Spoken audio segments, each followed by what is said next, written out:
kung hanggang ngayon hindi mo pa rin alam yung raketa na gusto mong gamitin pang e-trans, pang district meet, or pang tournament, itry mo tong Allspurs BBQ 3.0 natin. So, this racket case is 8U32 max tension at bukod pa doon is good for all around na rin siya. So, sound check natin yun.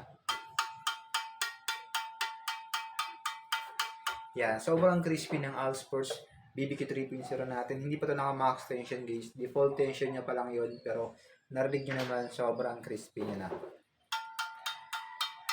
Then, sobrang unique din ang design nito guys. Kasi nga, naka-hex head na yan. Tapos naka-diamond frame. Kaya sobrang ganda.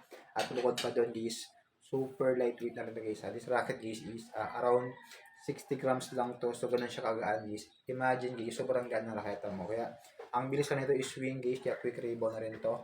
Kaya sa mga naghanap dyan ng racket guys na pang all around, try itong Allspurs BBQ 3.0 natin. Sobrang ganda ito gamitin guys.